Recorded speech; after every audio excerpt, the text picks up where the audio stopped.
Yo guys, welcome back to the Uncle Sharma channel. Here we are to preview Inter's big match against Borussia Mönchengladbach, or Mönchengladbach as Antonio Conte says. Tomorrow night, 8 PM kickoff UK time. We'll pretty much find out if Inter are in or out of the Champions League. But before we do that, just want to ask something to you guys, because I'm not one of those guys that really pushes it down, but we're so close to 1,000 subs now, around 929 I believe at the time of this video.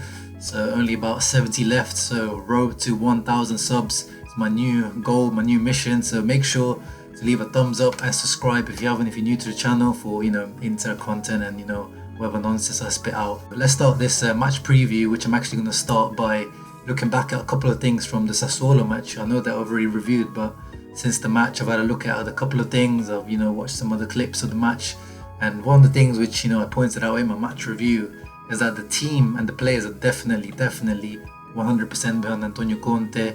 Of course, the fans at the moment, a lot of you are not happy with Antonio Conte. A lot of you are tweeting #Conte out underneath my videos on social media, Twitter, Facebook, Instagram, everywhere. Obviously, the disappointment of the Champions League is big because we're pretty much out once again in the group stage, which is disappointing. But one of the things I was looking for in the Sassuolo match was a reaction, and we got exactly that. And what we can see is that in terms of running stats, which is one of the most important things of a Conte team, the physicality that he relies on, Inter ran 120 kilometers as a team in the whole match, which was the highest of this Serie A match day. And the second closest team to Inter in this match day was Hellas Verona with 113, the whole 7 kilometers behind, which shows this team literally ran his heart out for Antonio Conte to get a reaction, to get that match, that Real Madrid match out of the our minds. And that's what was needed.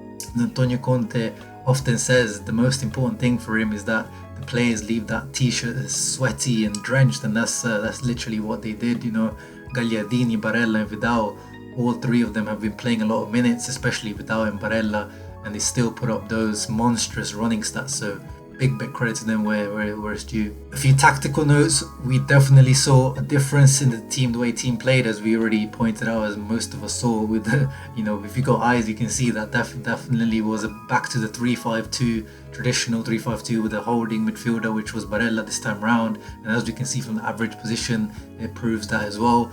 But with Sanchez, who is basically, as I've said in the past, he's not really a second striker. He's more of a CAM really nowadays. He doesn't really have that goal threat anymore, and you can see that in his average position. He was basically playing behind Lautaro as almost like a 3-5-1-1. Shout out to Walter Mazzarri, you'll be smiling seeing this. And the average position of the defensive line was actually quite a bit lower than it usually is, around 51 meters average height of the defensive line, which is a whole 10 meters lower than Sassuolo's. But yeah, those positives, that reaction, team being behind Conte, I hope we take that into the Mönchengladbach match, which won't be once again easy. Mönchengladbach obviously riding high, first in the table, which not many people expected. I didn't expect, I'm sure they didn't expect, probably Marco Rose's boys.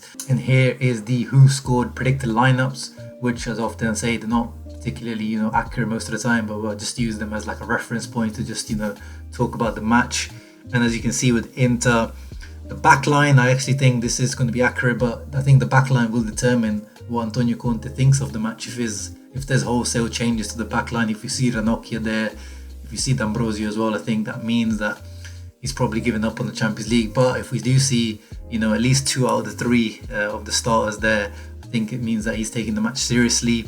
At right wing back, actually, it looks like Hakimi won't be starting once again. Matteo Darmian coming off a man of the match performance. I think he deserves to start in. Hakimi, Conte talked about him in the pre-match conference. They asked about him, and he said something that he said earlier on in the season.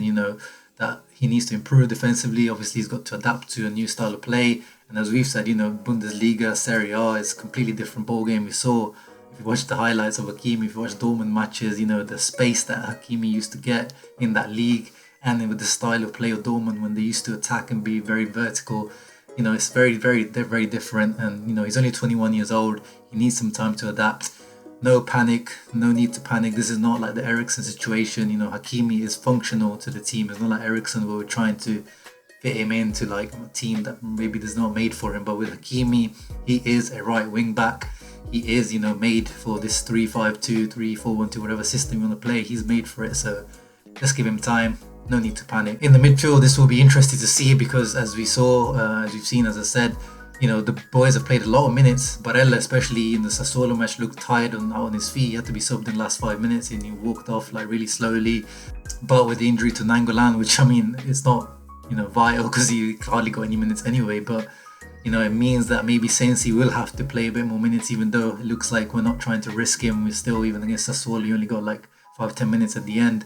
I was expecting a few more minutes, but he might even be risked from the beginning. But we'll see how Antonio Conte adopts that. I don't really want to risk Sensi if we don't have to, but at the same time, I don't want to keep having to play with Alan Barella and risk them getting injured because they're so important to the team. And obviously hoping that it is a 3-5-2, not a 3-4-1-2, especially if Eriksen doesn't play, which is probably not going to be even in this precarious midfield condition. Well, the Who Scored doesn't say here is that Marcelo Brozovic should be back. He's back in training.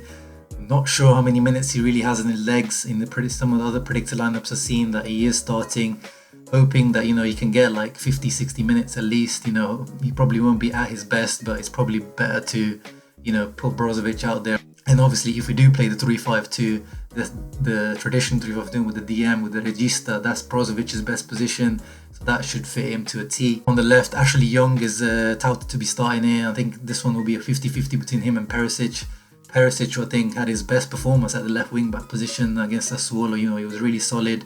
Didn't really show too much going forward, but the importance is that he's starting to get himself in the right position, especially defensively. I was impressed with Perisic. Maybe he's starting to finally get a hang of that role. And Young actually has been a bit not that great this season, so Perisic probably does deserve a start like Darmian on the other side. Up front, it should be back to Lautaro Lukaku. But, Sanchez, the last two matches against Torino, against Sassuolo, he played really well. So I wouldn't be surprised if, Sanchez and Lukaku start, because Lukaku got a rest last match nicely.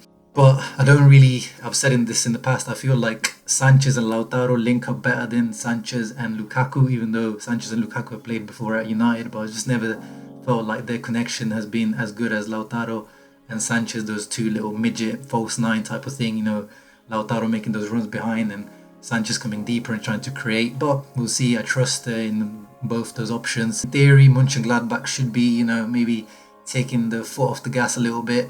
They might get some overconfidence from the position that they're in right now. We should see Valentino Lazaro, as it says here, in the starting lineup because he was injured last time round, as Hoffman is injured for them, which is a big loss for them. But it's still a strong team.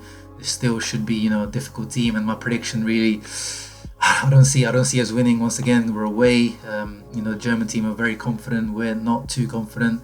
I'm going for a 2-2 draw for the match. Let me know your predictions down below in the comments, guys. And I completely forgot to mention, obviously, Arturo Vidal is suspended due to that red card. That's probably why I didn't want to mention it. And as I've said in the past, if we don't win or if it doesn't look like we're going to get, second spot, I'd rather just focus on, not even finishing third. I'd rather just finish last where we are right now, even though it is embarrassing. Go out completely off Europe and having to just focus on the Serie A and the Coppa Italia. One trophy needs to come back to Milan, and either the Coppa Italia or the Scudetto. It should be obviously the Scudetto. We need to go for it this year with Juve looking weaker, but that's my opinion. Let me know your opinions below. Would you rather go for third place, or do we have to, as Inter, as a big club, go for that second spot, or would you rather, like me, just kind of finish fourth? Who would you start? Would you risk Sensi from the start? Would you give Eriksen one more chance? Would you start Hakimi? What do you make of the whole Hakimi situation in terms of him, Darmian? And who would you start up front? And make sure to leave a like and subscribe, as I said, guys. And I'll see you for the post-match of Inter and Mönchengladbach. Ciao, Forza Inter.